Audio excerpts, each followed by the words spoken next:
What up, what up? Happy Thursday. Welcome back. What up, Al? What up, Will? What up, Terry? What up, everybody? All right, so today I got a special one for you guys today. We're gonna in the honor of Thursday, we're gonna go Throwback Thursday on this one. First things first, I want to make sure that I'm on the right mic. How do I sound? Can you guys hear me clearly? That's the most important thing. So we're going to go Throwback Thursday on this one. All right. This is my biggest rip ever in residential. This is going back to, I believe, 2019. We're going to review it live. It's been such a... I remember the address by heart. 8971 Southwest 45th Street. This is Westchester, Miami, where I'm actually from and grew up. Crazy deal. Awesome. And it was the first time that I'd already bought my first deed, and I was wholesaling in 2019. So this was the first time, though, that I ran into what's called an adverse possession. I'll explain that in a second. And we went through a big detective kind of work, and it was the first time that I actually applied like running the play, what I show you guys here, right? Start to finish, looking at, finding people that don't want to be found. There was a double probate. There was a squatter inside of it. It was a lot of stuff. There was a notice of commencement for a roof that was fraudulent, which is what led me to find this stuff down the rabbit hole. But most importantly, it was the deal that changed my life in the sense of the most amount of money I had ever made in one sitting. I netted $254,000 and some change on this one. So it was $250,000 net profit on a single family, which did two things. Number one, I never thought it was possible, and no one that I knew around me or even mentors had done $250,000 on one single family. Okay, without a fix and flip. Number one. Number two, it also showed me like, damn, there's this whole world of sellers, and it validated it further for me, that are like super hairy deals where you can make super big money. Okay, and believe you me, I'm gonna just tell you, just for context, because this is a throwback. All right, this is 29. So put yourselves in circa 2019. Okay. I am about 2 years into the business at that time, which means that I don't know my head from my elbow, okay? And I really did not understand anywhere near what I understand today.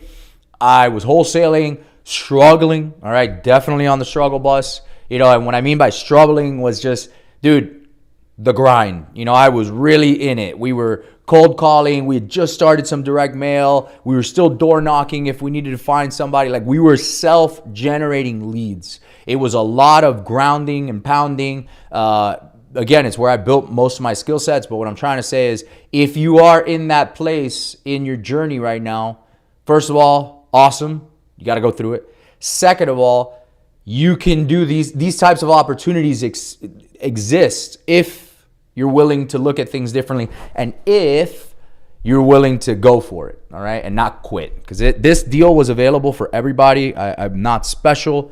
I certainly wasn't special back then, and I didn't know, maybe I knew 5% of what I know today back in 2019, okay? So just picture yourselves, Willie, no beard, 50 pounds less of muscle, and just like a 27-year-old kid, 26 maybe, just running around everywhere, okay? This lead, I do remember, it was a return mail postcard, okay? That is gold nugget numero uno. What does that mean? So when you do direct mail, meaning you're sending out mail to sellers, right, to try to buy their house, you get a certain segment of your list that comes back as return mail. And what that means is there's a lot of reasons for return mail. Like maybe their address change, if they're deceased, right? If they're dead, boom, the mailbox gets returned, the USPS sends it back. If their mailbox is full, literally, it'll say mailbox full, boom, it gets sent back. If they don't want it, The owner, they will send it back, right? Maybe they move to a different place, et cetera, et cetera. So these are really good leads. And I learned this from another mentor of mine back then that started in '06. And these are really good leads to go after. Why? Because you have to think about it this way.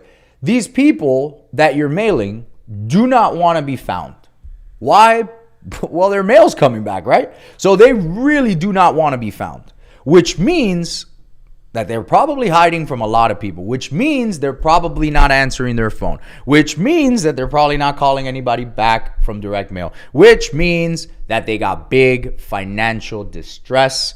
They're probably tired more than likely, like, of their situation. They're exhausted, right? Very difficult to find. But the most important thing that it means that if it's hard for you to find them, it's hard for all your competition to find them.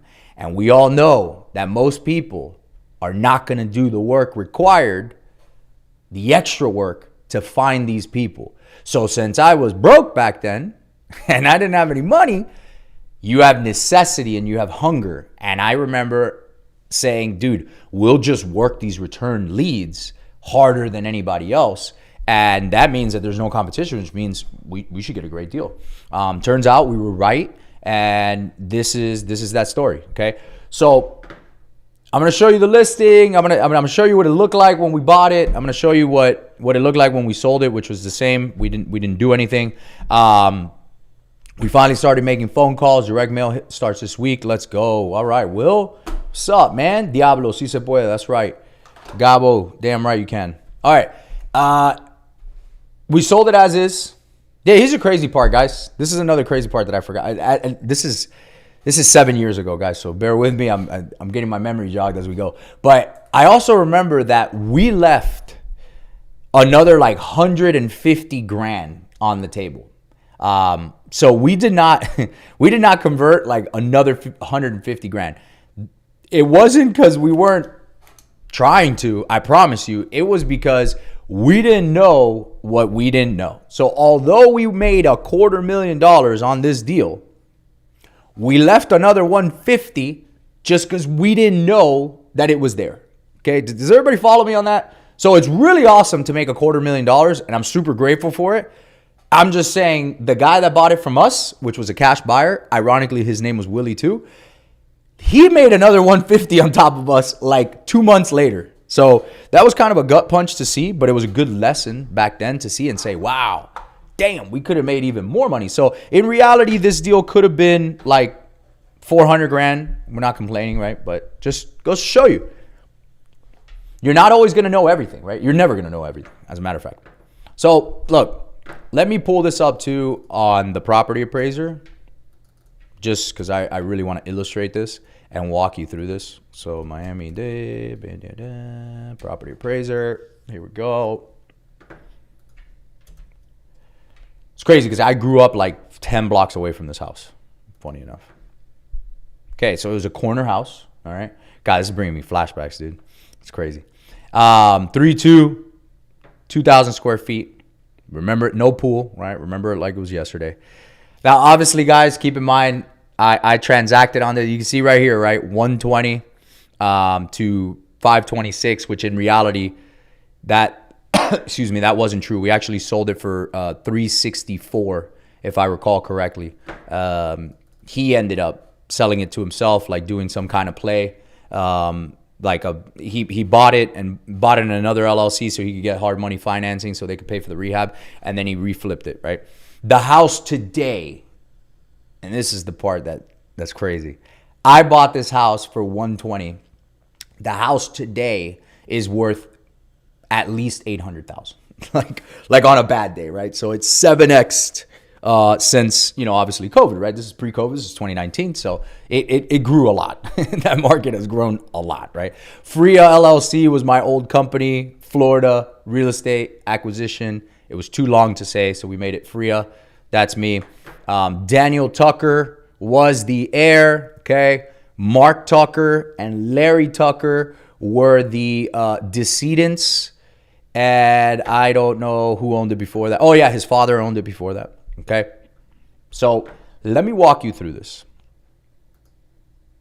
And I'm actually going to pull up the MLS too, because that way I'll be able to show you the historical listing of when we actually listed it.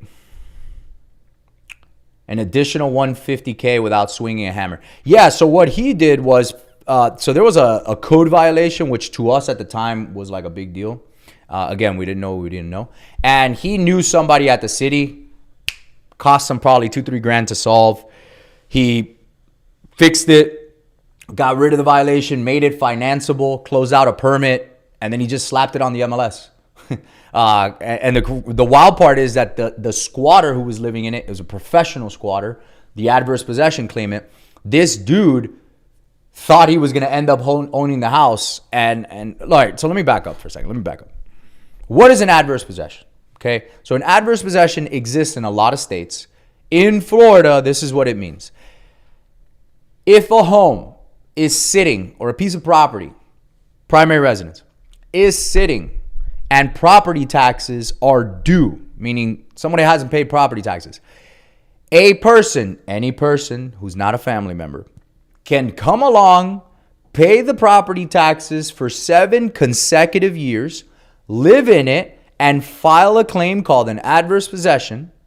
And on year 7, if they do everything right, they get a court order that entitles them to be the owner of the property. So in other words, squatters, some professional squatters, and even some attorneys, because I've smoked attorneys on this, will find properties that are vacant, that nobody knows about, that are tax delinquent, and start paying the taxes. It takes 7 years, is a long time. And on year 7, they are the owner of the house. They get a free house, basically, minus the cost of taxes. So in this particular case, there was a gentleman by the name, well, he wasn't a gentleman, he was an asshole, but anyway, let's call him a gentleman.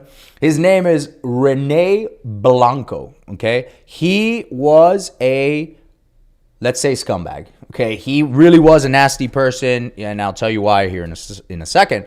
But he was the guy who was the adverse possession claimant, aka the professional squatter, and he was paying the taxes. He was on year 5 out of 7, okay? So by the time we ran into this deal and we started figuring out all these things, and my attorney actually told me what the hell an adverse possession was and what we needed to do and the ejectment and all that stuff, he was 5 out of 7 years deep. So what he had done was he was living in the property and he already thought he was at home plate. He thought the house was his already. So he started renovating this house, and he had renovated the house like really nice. So because he thought, hey, I'm going to get a free house, right? So he had probably put in like 70, 80 grand into this house, including a new roof, okay? I know it's weird. It's freaking crazy. I'm going to walk you through it, all right? So check this out. 1 second. All right, so where am I going? What am I doing? That's a Drake song, right? That's right. I'm doing me. All right, I'm getting sidetracked. Let's look at the listing and let's look at what the house looks like. Okay. Here's the listing from 2020. Let's go back to my listing first. Here we go. That's the baby right there. That's the beauty. All right, guys. That's what I bought. Okay? That's what I bought. As a matter of fact, that little white Range Rover Evoque was my mother's car. It's parked right there. All right? I still remember it. So it was like teal. I don't know, kind of semi-painted, semi-not painted. Did you guys lose my mic? Lost your mic? Can you guys still hear me? Hello? Am I still good here? Hello, hello? Can someone confirm if you can hear me? All right, good. Jim, you freaked me out there. Lost your mic. I don't know what happened. All right, here we go. This is the inside of the house. Again, we didn't do any of this, guys. This is exactly how we bought it. You could tell the stage of the journey that I was at where I took these pictures on my iPhone. Like, we didn't get a photographer. We learned that later on. You feel me? Muffled. Maybe it's my end. All right, what's going on with the sound here? Terry, is it crystal clear?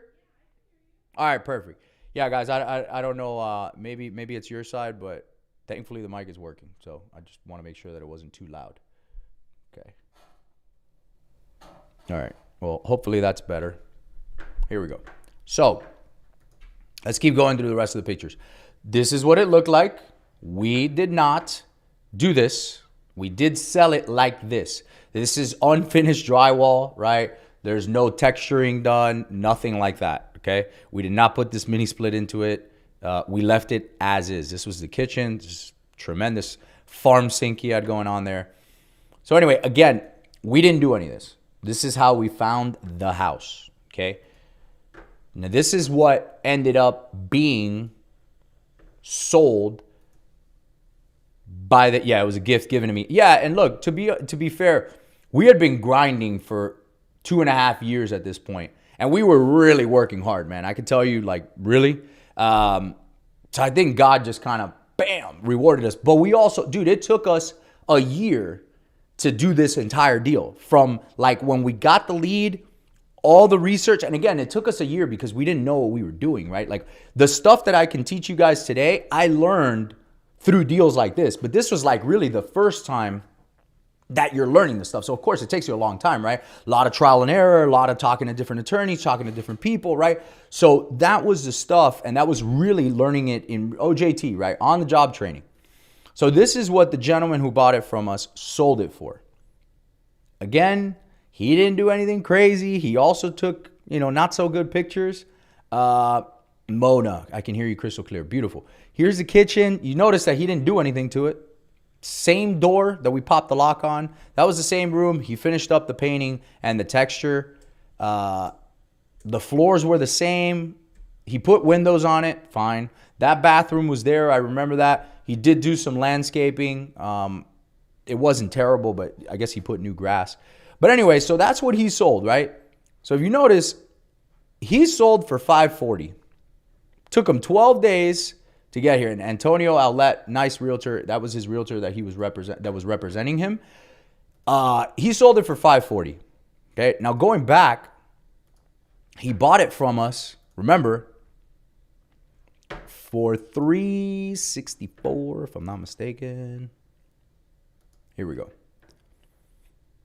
So you see here, closed sale $360. That was us selling to him. So from $360 to $540 is $180,000, okay? He probably put maybe another 20 into it, maybe, I'm not sure. And he fixed that little violation, which probably was included in the 20. So we left a lot of money on the table. You guys see that? You feel me? Cool. And then today, what that house is worth, again, let's look at comps today, right? I mean, look at these comps today. 849, 820, 780, 965, 665, which should have been a beater. 1.19, that's a huge house, so we won't count that, but definitely in the eights. Okay. So, and again, I bought this thing for right here, property appraiser, 120,000 smackaroos. Florida Real Estate Acquisition was my company. It's bringing back a lot of memories. And here's Zendegi Law Group, still use him to this day. Here's Mr. Daniel Tucker, the heir who signed the deed. Guys, 8/20/2019, okay? So been doing this a while, right? Now let's walk through what the story was and how this lead came to be. I remember the story crystal clear. So there was a piece of direct mail that got sent back. Like I told you guys, return mail, right? We used to filter them, and based on the reasoning like deceased, vacant, this, that, we would skip trace them manually. Back then, I think we were using White Pages Premium. And then we found out True People Search and all that. And we would cold call these people. We would try to get as much information as we could, like, hey, what's going on here? We started learning about like, probates, estate ofs, right? That kind of thing. This property, when we looked it up at that time, it said Mark Tucker, Larry Tucker, estate of. So we knew, and the postcard that was returned also said deceased. So we knew, okay, these people are dead. Let's go check the property taxes. So when we went to go check the property taxes, that was my first red flag. People are deceased, but the property taxes are being paid. Okay, Why is that important? Because 99% of the times when somebody's deceased, unless there's like a probate going on or there was a mortgage, those property taxes are going to be delinquent. So my first red flag, and let me see if I can go back, and the history is still available. So let's go see the property taxes. So in this particular case, we noticed that the taxes were paid in full. So somebody had been paying them. So the next thing I would do, and I would still, guys, this is exactly how I'd run the play today. And I've taught this to a lot of people. So in 2019, let's go back to 2018 when this gentleman was there, the squatter. What we noticed, you see right here, you see that? What that name says right there? Rene Miguel Blanco. Now, think about it logically. If you have an owner whose name is Mark Tucker and Larry Tucker, which are some pretty white names for Miami, then you have taxes are being paid by Rene Miguel Blanco. Things that make you go, So I remember saying, I was like, man, who the hell is Rene Blanco? Like, that does not sound like a relative. So we skip traced the family. We skip traced Mark and Larry, who obviously were dead, so we couldn't call them. That would have been long distance. But we skip traced them, and then we found their relatives, okay? We started going down the list. It was like 20 people. We started going down the list. Bum, bum, bum, bum, bum, bum, bum, bum. And in these calls, I remember one day I got on the phone, and there was a lady. I cannot remember her name, but there was a lady who answered the phone, and I said, ma'am, I'm looking for a relative of Mark or Larry Tucker. And the lady said, that's my ex-husband. What do you want? And I was like, ooh, which one? And she said, Mark Tucker. And I said, great. Look, I'm a house buyer, blah, blah, blah, blah. I gave her my spiel. I said, look, I'm having some trouble finding heirs or who is entitled to the money of this property. And I'd like to buy this property. And whoever is the heir legally, I'm going to put money in their pocket. You know, maybe you can help. And as the lady was an older lady. You could just tell she wanted to talk, right? As she's talking and talking, I remember I was kind of like annoyed. I was like, oh my God, okay, this is a dead end. This sucks, right? Because she was an ex-wife, so she wasn't entitled to anything. And all of a sudden, she said one nugget. And this is why you got to pay attention and you got to make those calls. She says, well, you know, Mark and I got divorced like 20 years ago. But Mark should have a son who should be like 21 by now. Ding! Light bulb, right? First I'm hearing of a legitimate heir from one of the deceased owners. And I said, what's his name? And she said, Danny. He goes by Danny, but Daniel August Tucker. And I said, boom, I wrote it down. I said, ooh, okay. And she said he should be 21 by now. Great. So I thanked her for her time, et cetera, et cetera. We went down the rest of that list. We didn't get anywhere else, but we had the next nugget of information, which was Daniel Tucker. So we start skip tracing this guy and we start calling him, doing the same play, right? Daniel Tucker, nothing. No answer, no text, no responses, nothing, right? And we ended up finding that Daniel Tucker, we did some deeper skip tracing, and we ended up finding out his mailing address. And what's crazy to me, let me see if I could find the house. But what's crazy to me, it's one of these. See if I can have it. His mom owns it. Unless she's moved, obviously. There she is. Bam, still there. Mary Teresa Tucker. Okay? If you guys notice, here's the subject property that we wanted to buy. My man was living right here with his mother. So we found that out and we got excited. We're like, oh my God, let's go knock on Daniel Tucker's door because, of course, he wants to sell this house, right? Like, we're thinking logically. We're like, dude, why? This guy's going to want the money. Like, why? Maybe he doesn't know about it, right? There's a lot of things that go through your mind. So we drove over there. My ex-partner lived in Miami at the time, and he drove every day. Nothing. Nobody's there. No cars. One day we're on the phone together. This is like a week and a half in, by the way. One day we're on the phone together and he was standing he was parked right outside the house. And he goes, dude, you know what? I'm going to head out to another appointment. I mean, this is a bust today. We'll come back tomorrow. And as soon as he said that, he goes, wait a minute. There's a car coming. There was a Toyota Camry coming. And I'm like, who is it? And he's like, I don't know, bro, but they're parking at the house. He gets out of and I'm on the phone with him. And he gets out of the car. And my ex-partner's a big dude. He's like 6'3". And he gets out of the car. He's like, hey, Daniel, how you doing? And as soon as he says that, this kid, you can't make this up. Kid was a little toothpick, like 5'7". Turns around. He had a trench coat on with a Hunger Games pin. Not judging. He turns around and he goes, what the fuck do you want? To my partner. And I was like, whoa. He was very aggressive. And whatever. After like a couple minutes, we explained what the hell we were trying to do. And you could tell his walls were up, right? He was very defensive. And basically, he goes on to tell us, listen, are you with those other guys? And my partner was like, what other guys are you talking about? And he goes, look, there's some guys that live at that property and they've come over here before. I live here with my mother. He was a young kid. And he goes, I'm afraid of them because they've threatened us. It's literally what he said. And we're like, whoa, okay. So now it's kind of all starting to click, right? And we asked him, is his name Renee? And he said, yeah, that's him.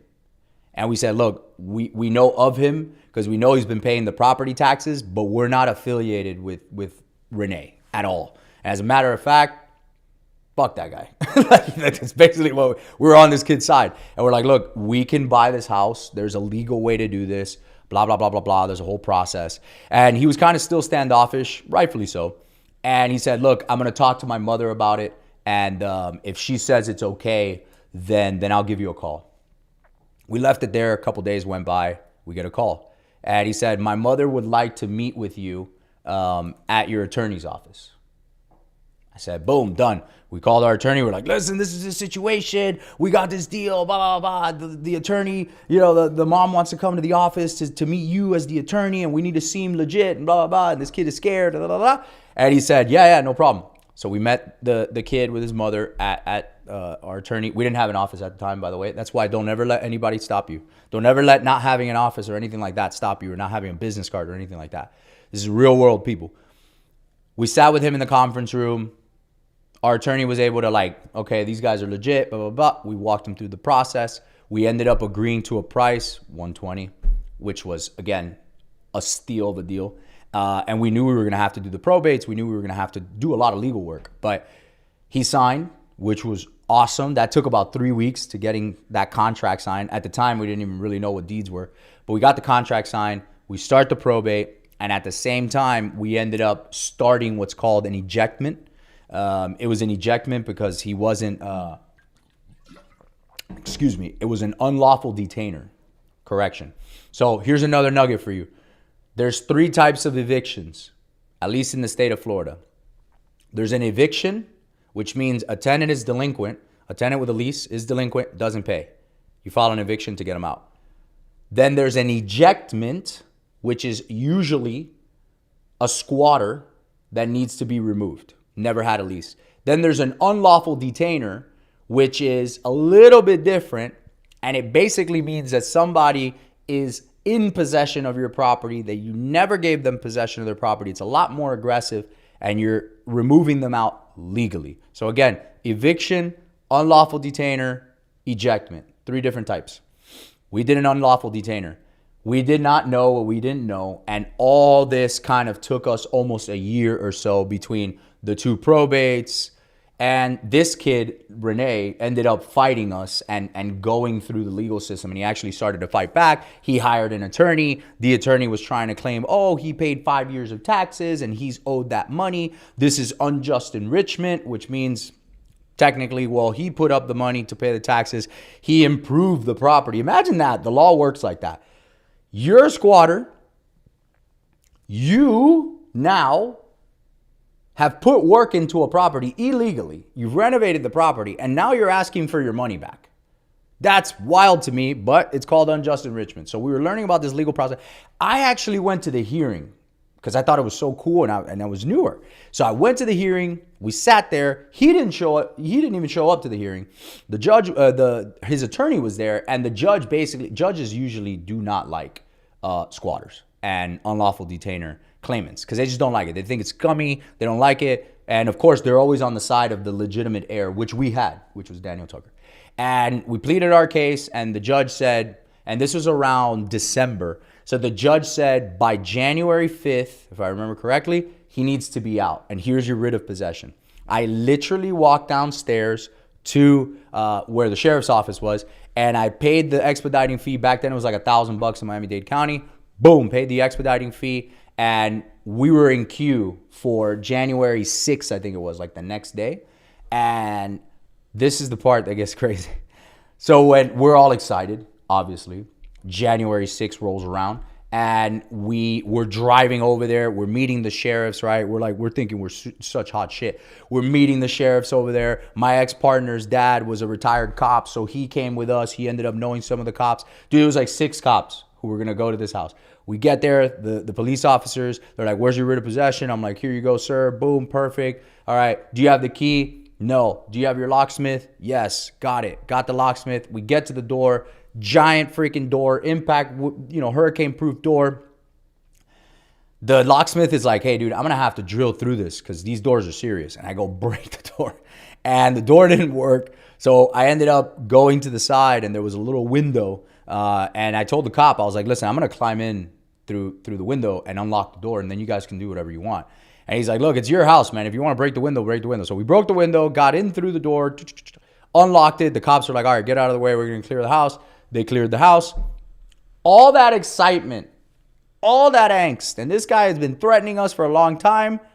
Boom, the guy's not there. There was a mattress in the bedroom. There was some weed in the corner, and there was like power tools. So I guess he was doing the work as he was living there, and nobody there. So the water department from Miami-Dade we had called them to go there. Thank God we were there, because as we're talking to the police officers, we hear like a loud noise, and we're like, what the hell is that? We ran to the utility room, and this asshole, Rene Blanco, had cut the freaking pipes. He'd cut the copper pipes, and there was water going everywhere next to the electrical panel room. He also took his AC unit. It was like a brand new 5-ton unit. Good for him. He bought it. Sucked for us, but it was his unit. He took it, like the outside, the condenser. And thankfully, we were there. We were able to clamp the water pipe and all that. And at that point, man, it hit me. I was like, wow, we got this done. Like, now we have possession. So the next move was, hey, we're going to go ahead and list it, which was what we showed you here. And we listed it, man. And I think within 4 or 5 days, we sold it as is, 360 grand. The gentleman who bought it after us ended up putting in a little bit of work, fixed the violation issue. Boom. He ends up flipping it for $540. And today the house is worth $800,000. There's a lot of lessons to be learned during this, from this deal specifically. But one, know how to do your due diligence. All right. Understanding how to run the play. Understanding the underwriting. And like all this stuff that I've just shown you and that I show you guys here every day, I learned that by doing it in real life. And that's basically all the processes today of what we teach in reverse flip, which is the pre-underwriting. Knowing how to analyze, running the play is what I call it. And you always hear me say, run the play, run the play, run the play. This was running the play. Right? And that we learned this real trial by fire on deals like this. And we ended up getting this deal done, man. And it was the coolest thing that ever happened. And yeah, thanks to Rene. I appreciate Rene. Yeah, Rene went away. I was scared. I thought we were like, he was going to sue us again and we were going to end up hearing back from him. We didn't. So it was a happy day, man. Daniel Tucker got his 120 grand. That was great. It was a lot of money, especially back then, right? The houses weren't worth anywhere near what it was worth today. And we, of course, ended up netting $250,000. And from that one deal, I'll tell you, we were able to scale marketing like in one sitting. We were not making that kind of money in what. It's one thing to make $250,000 over a year. It's a whole nother thing when you make $250,000 one shot.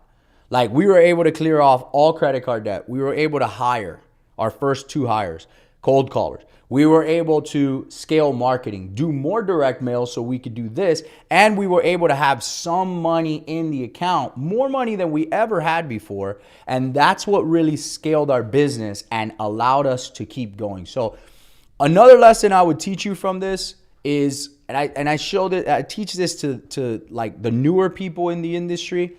When you have a big win, and again, it might not be $250,000, it might be $250,000, it might be 50 grand, it might be 80 grand, it might be 100 grand. But when you have a big win like this, you don't get a lot of these, okay? But there actually are a lot of them out there, because we ended up figuring out that we did like 6 more that year, because, you know, what you focus on expands. Now we knew how to do it. But guys, when you get this opportunity and when you get the blessing of having a lot of money in one very short span, reinvest it into your business. Don't be a jerk. Don't buy stupid shit. Don't buy things that you don't need. We still didn't get an office. We stayed working from home. We deployed it all back to the business. We left some money in reserves, and it allowed us giant breathing room, and it allowed us to scale.